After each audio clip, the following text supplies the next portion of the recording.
Hi, it's Maggie the Irish Gypsy here to bring you your March 2020 general readings. We are looking at the first half of March from the 1st through the 15th. Welcome to everyone here, newcomers, first timers, welcome back, followers and subscribers. Thanks for all you do for support of this channel, including just tuning in. So this reading is for the fire sign of Aries, our Rams.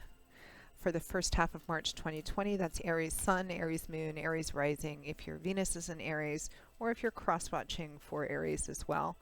As many of you know, if not all of you, general readings always resonate a little differently for everyone. Everyone's got their own story and their own life. So if you know all of your other signs, Sun, Moon, Rising, Venus, watch them. It can provide additional clarification. Now, if this reading resonated for you, or if any of them do, and you'd like to reach out for a more personal one-on-one reading with me, just click on the description link below. Click on that little arrow. You'll see a little more info and my contact details. You can email me directly at maggie1mcguire@gmail.com. I'd be delighted and honored to work with you. I do offer a wide variety of readings in all areas of life. I can usually respond to your initial inquiry within the same day or the first 24 hours. And scheduling's pretty good too. I'm pretty diligent at working with everyone's schedules to get readings out to you or set up with you in as timely a fashion as possible. I do readings full time, so send me an email and we'll go from there. Okay, Aries, let's see what's in store for you for the first half of March 2020. I am using the Gilded Tarot by artist Ciro Marchetti, and this will probably be the last readings I do on my old computer and headset. I just ordered my new computer finally. Okay, Aries.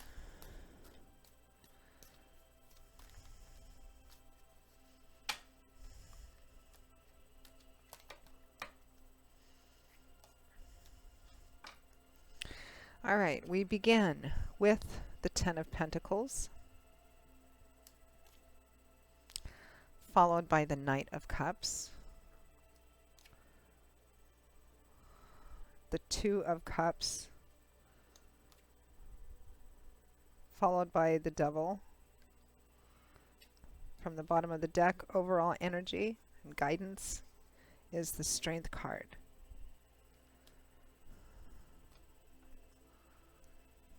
This makes me wonder if some of you are involved with a Leo. A Leo's reading. You might want to watch the Leo reading. It was kind of profound too, in a similar sort of way. So, strength is your overall energy for the first half of March, Aries. Strength is about facing and moving through, dealing with, and harnessing your fears, doubts, insecurities, bad habits, the shadow self, which is just another way of saying, you know, those aspects of ourselves we wouldn't want anybody else to see, and perhaps don't even like looking at ourselves, you know, maybe some of the way we think, or ideologies, or self-centered interests, or patterns we have of making, you know, historically bad choices. And fears, doubts, anxieties, you know, insecurities. This is about facing those, moving through those, dealing with them, harnessing them, self-acceptance. It takes a great deal of strength, courage, wisdom, humility, and insight to do this. And that's also what you gain more of, including your own freedom over those fears. Mastery over those fears is symbolized here by the leashing of the lion, which enables you to move forward into your future in motion with your head up. For any decisions that need to be made or courses of action that need to be chosen, at the very least, strength over the first half of March, Aries, would represent fundamentally not allowing fear to be the thing that holds you back, not allowing fear to be the thing that makes perhaps a wrong decision, because, or your anxieties, you know, because those are symbolized by the lion. We want to leash the lion, not the other way around. Strong advice there. So what is this about? Definitely, I don't know if it's something in the air, or maybe just for fire signs, although I've done a water and an air sign in between you and Leo. Similar theme here. Couples, a couple, a partnership at the very least. It could be romantic, best friends, but you do have that karmic soulmate sort of connection with that Two of Cups here. But let's look at the Ten of Pentacles and the Knight of Cups first, although the Ten of Pentacles is next to the Two of Cups. Let's and this is the Ten of Cups is clarified by the Knight of Cups. So the Ten of Cups is about it's about feeling safe, solid, stable, abundant in a long-term rooted sort of way.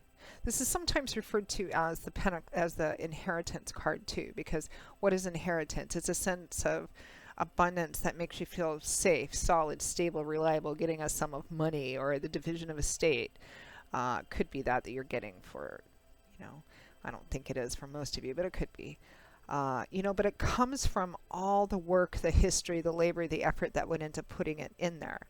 So long-term stable career, long-term stable retirement, tends to represent cycle fulfillment or endings, an inheritance, long-term stable marriages and commitments, long-term stability and growth. And it's sitting next to the Two of Cups, so it's referencing this partnership. Now what clarifies the Ten of Pentacles is the Knight of Cups. Here's the offer. Knights always represent something being the speed at which a situation moves, something being brought in, an offer, an opportunity.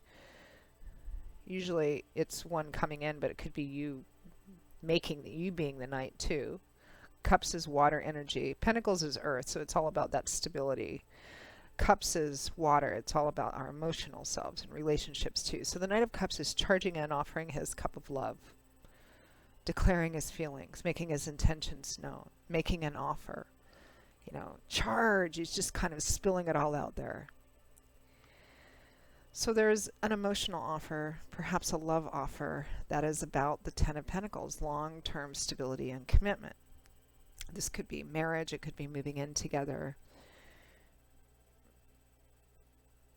It could be marriage, although I wish that there was more of a Ten of Cups instead of a Ten of Pentacles, but it's an offer that represents long-term stability and commitment. So it could, if it wasn't like an offer for marriage, it could be an offer of moving in together, both people owning a house, like legally, kind of that something that solidifies long-term commitment and stability in a very practical sort of way, perhaps a financial and material sort of way. And it's fueled by the offer of love. So there is love here. A great deal. I mean, there's a very karmic kindred spirit connection, maybe even a very turbulent one, because the Two of Cups is clarified by the Devil. Now, the Devil can represent instability, addictions, vices, temptations, things that we tend to return to excess that are in an unhealthy way, an addiction. And with the Two of Cups, I mean, it feels like Aries, this is someone, whoever your person is or this person is. I mean, this could be a partnership of a different sort. It could be someone you're best friends with and have a secret, love, attraction, very strong, almost obsession with, and you're making plans for long-term financial material stability in this partnership, which is not romantic on the surface, but underneath, I mean, it could be that for some of you too. But I feel like for most of you, the Two of Cups it's probably love and romance. So this, if you're not looking for that or it doesn't resonate with you, you might want to move on to another one. Yeah, it's like, I mean, the Two of Cups clarified by the Devil could represent, at its most simplistic level, feeling addicted to this person, feeling like you can't live without this person. You can't,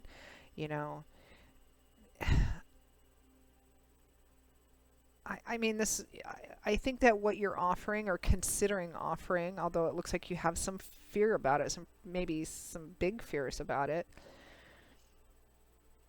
I guess I kind of wish that it felt like it was based less on fear and physical security, although the physical security is important in a relationship too, and more on, I love you, I really feel ready to do this, because it feels like there's a lot of fear kind of tied up in that. Maybe you or the other person, it looks like somebody might be afraid that maybe you're in a relationship with someone and maybe you guys have been talking about marriage, and this is somewhat similar to Leo's, and there's fears here, and you're making the offer because you're afraid that if you don't, this person will leave, which is not always the best way to make the offer. However, there's obvious history here. There is obviously love and connection. There is the sense that the two of you are inexplicably, karmically tied together, and that you just can't envision your path without this person, and vice versa. Like that is, at least, is very strong, which I'm happy to see. Although I wish there was a little bit more different energy kind of thrown in here. But sometimes fear of loss in a situation like this can be healthy in that it motivates a person to move forward in the right direction. Whether that is the case here, it's a general reading. This is where everyone's stories kind of individuate, right?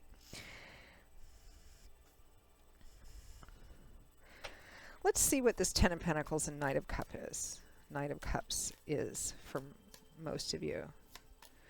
I sometimes state that I don't often pull a lot of clarifying cards, because the more you clarify, the more in-depth and specific it gets, which I don't like to do too much of in a general reading because there's so many people watching, but I do sometimes like to clarify a bit. So let's see what this offer, this long-term stability that you're offering, or they're offering, or someone is considering offering is.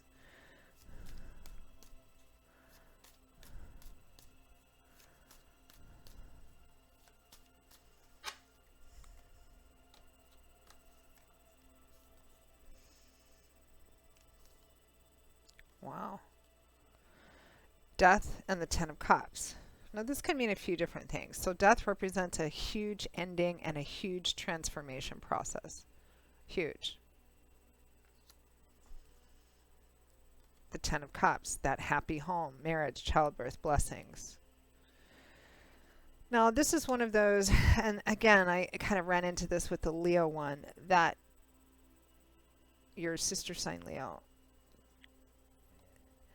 This could represent that what you are offering or the other person is offering is not the Ten of Cups in marriage, but it's long-term stability and commitment in a more practical way, financial and material.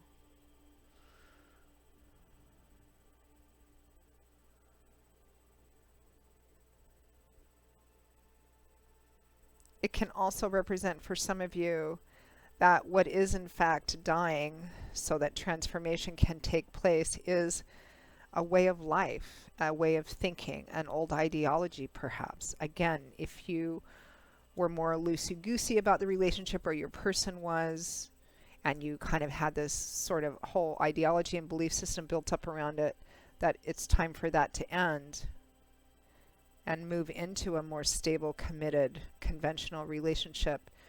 Maybe there's been some fear here that one of you would walk away without it. And so that's the transformation which is occurring.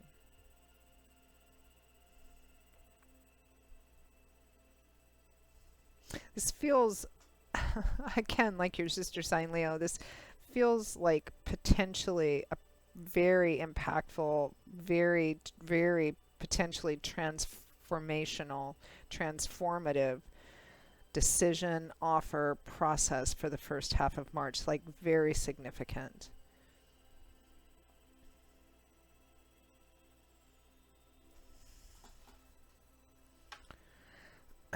Let's pull some advice cards.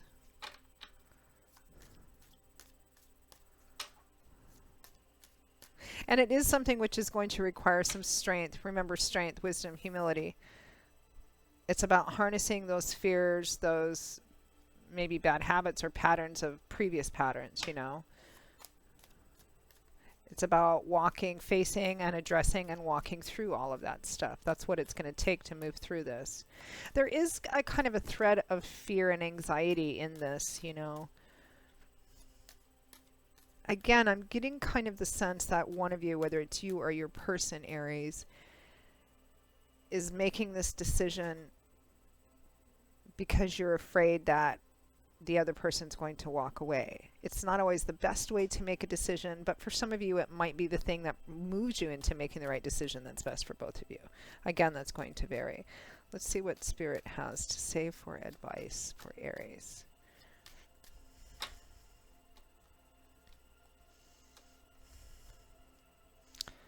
Star and the Ace of Swords. So they're asking you to have faith, hope, trust in the process, trust in God, Spirit, your angels and guides moving forward. Trust that moving through and addressing your fears and actually dealing with them directly is what's needed here, and that's what, and going through that is what's going to put you on that path of joy and fulfillment, because the Star is a card that represents wish fulfillment, joy and wish fulfillment, but it requires faith, it requires trust, it requires walking in that, walking through those fears.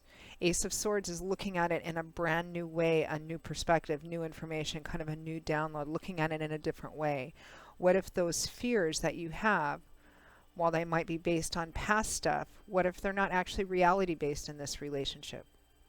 What would happen if your fears, whatever those messages are in your head, what if they're wrong? You know, I don't want to move into this because I was married before and it ended, but what if that's not the case here? What would that mean? How would that change your decision? Fundamentally, don't let your fear be the thing that controls you or makes the decision for you. Remember, that lion, which symbolizes all these fears, doubts, insecurities, old ideas, etc., are what you leash and control and move forward, not the other way around. I think this could potentially, Aries, change your whole life and represent the start of a new kind of growth for you in your evolvement as a human being. Wow. Okay, Aries, well, that is your reading for the first half of March. I hope that you enjoyed it or at least found it helpful in some way. Again, if this reading resonated for you, or if any of them do, and you'd like to take a deeper look at something and reach out for a personal reading, just click on the description link below. Click on that little arrow. You'll see some more information, contact details. You can email me directly at maggie1mcguire@gmail.com. I'd be most happy to work with you. I'll see you all again, Aries, in a couple of weeks for the March mid-month readings. Until then, as always, much joy, love, peace, and strength to you. And I hope to see you back here again soon. Take care. Bye-bye.